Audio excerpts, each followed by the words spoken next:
चुनाव उत्तर प्रदेश का औद्योगिक शहर कानपुर यानी पूरब का मैनचेस्टर का शानदार अतीत रहा है, लेकिन आज आबादी और क्षेत्र के हिसाब से राज्य का ये सबसे बड़ा शहर कई समस्याओं से जूझ भी रहा है। शहरीकरण तेज रफ्तार से हो रहा है, लेकिन उद्योग में गिरावट भी हो रही है, हवा में प्रदूषण है और ये सीट किसी एक पार्टी का गढ़ नहीं रही है। ऐसे में हमारे सहयोगी तनिष्क पंजाबी ने वहां के लोगों से जानना चाहा कि हवा किस तरफ की है।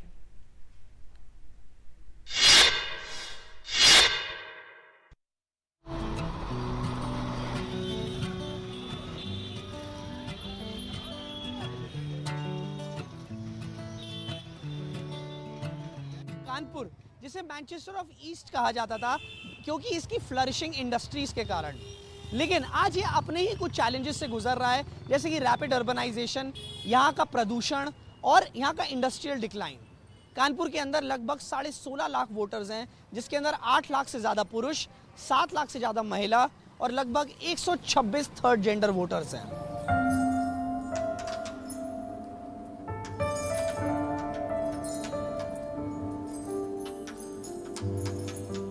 ये रोली गुड़िया है, कानपुर के 126 थर्ड जेंडर मतदाताओं में से एक है। मायावती के समय उन्हें अपना घर मिला था।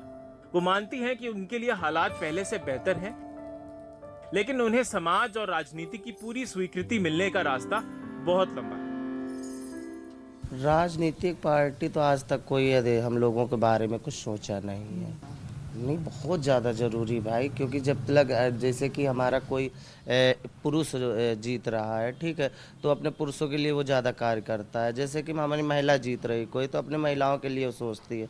तो हम लोग भी यही सोचते हैं कि जैसे हम किन्नर हैं तो अपने किन्नर समाज के लिए ही कुछ करें।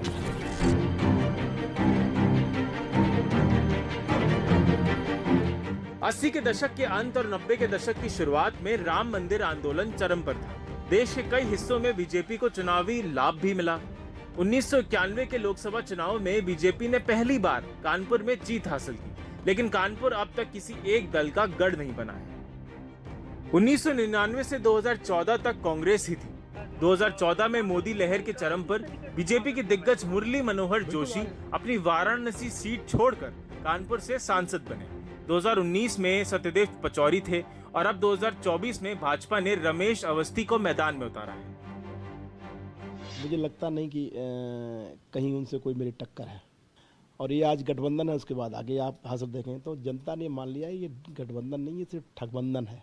मतलब हमको ठगने के लिए आ जाते हैं। माननीय हमारे प्रधानमंत्री नरेंद्र मोदी की जो जनहित की योजनाएं हैं वो घर घर तक गई हैं। रमेश अवस्थी के खिलाफ कांग्रेस के आलोक मिश्रा हैं, सलमान खुर्शीद के करीबी हैं और इंडिया ब्लॉक के प्रत्याशी हैं। हवा इंडिया गठबंधन के पक्ष में है। कानपुर में कांग्रेस बहुत ताकतवर है। 400 पार बिल्कुल सही बोल रही है।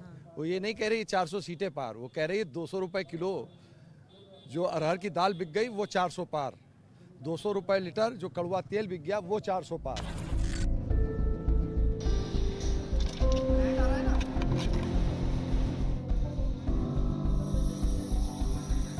लेदर इंडस्ट्री का हब माने जाने वाला कानपुर, यहाँ पर एक समय पे लगभग 400 टैनरियाज होती थी जो लेदर के प्रोडक्ट्स बनाती थी। आज वो काफ़ी घट गई हैं बहुत कारणों से। लगभग 150 से 200 टैनरियाँ यहाँ पर अब कानपुर में बची हुई हैं और एक बहुत शार्प डिक्लाइन हुआ है टैनरीज का। क्या उनके कारण है और क्या वो आने वाले चुनाव में चाहते हैं, आइए जानते हैं। कानपुर के जाजमऊ इलाके के अंदर टैनरियां हैं, ज्यादातर मुसलमानों द्वारा संचालित हैं, जो तबीयत खराब कर देने वाली बदबू में काम करते हैं। व्यापार में कमी ने उनकी समस्याओं को और बढ़ा दिया है और चुनावों के साथ उन्हें उम्मीद है कि कुछ सुधार उनके व्यापार की स्थिति को और बेहतर कर सकते हैं। ज़्यादातर टैनरियां माइक्रो, स्मॉल मिनी माइक्रो हैं और इन लोगों को थोड़ा अंतर्राष्ट्रीय बाजार में जो मंदी चली है उसका बहुत बड़ा फर्क पड़ा है। अगर इसमें सरकार सहयोग दे या कोई बेल पैकेज दे सरकार तो टैनरियां चल सकती हैं। उम्मीद की किरण, हमें जो नया 20 MLD CTP बन रहा है ये हमारी आखिरी उम्मीद है। अगर ये बन जाएगा तो हमें लगता है कि टैनरीज सर्वाइव करेंगे। यूपी के हर दूसरे शहर की तरह कानपुर में भी एक कोचिंग हब है, जहां पूरे यूपी से प्रतियोगी परीक्षा देने के लिए उम्मीदवार आते हैं। उनके लिए पेपर लीक चिंता का गंभीर विषय है। मुझे यहाँ पे आना पड़ा। सबसे पहले गवर्नमेंट ने उधर ही कर दिया। अब जैसे इस बार जो अपोजिशन है वो बोल भी रहा है कि अग्निवीर में हम लोग चेंजेस करेंगे। अब देखो ये भी नहीं बिलीव हो रहा है कि मतलब वो लोग अगर आते हैं पावर में तो करते भी हैं कि नहीं करते हैं। दूसरा ये है कि जैसे प्रिपरेशन करते हैं, सब चीज़ करते हैं। जैसे ये बोल रहा था पेपर लीक हो जाता है उसके बाद, और पेपर लीक होने के बाद फिर कैंसिल हो जाता है, फिर नेक्स्ट वैकेंसी कब तक आ रही है, ऐसे करते करते 1-2 साल चले जाते हैं। उसके बाद फिर बच्चों के लिए एज के लिए लड़ना पड़ता है कि हम लोगों को कोई रिलैक्सेशन मिलेगा कि नहीं मिलेगा। आप सब लोग उनकी बात भी सुनेंगे। कानपुर में चौथे चरण में वोट पड़ने हैं। बीजेपी और इंडिया ब्लॉक का प्रचार चरम पर है। प्रधानमंत्री मोदी ने रोड शो किया, जबकि इंडिया ब्लॉक के यूपी के लड़कों ने कांग्रेस उम्मीदवार के लिए बड़ी रैली की, लेकिन जनता बटी हुई।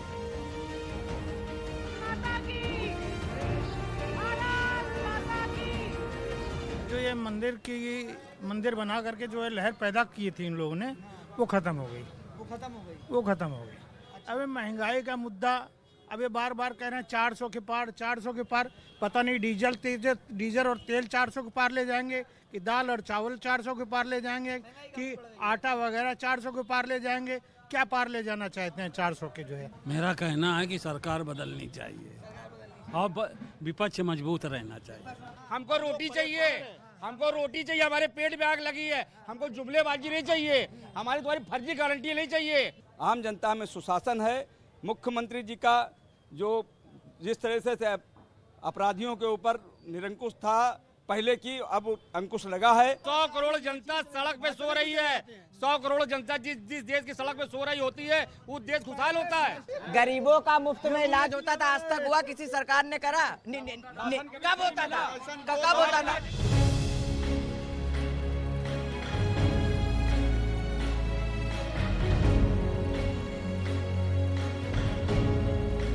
2014 के चुनाव से पहले कांग्रेस यहां से लगातार 3 बार जीतते हुए आई, लेकिन 2014 में मुरली मनोहर जोशी, 2019 में सतदेव पचौरी और अब 2024 में अगर भाजपा जीतती है तो वो उसकी हैट्रिक हो जाएगी।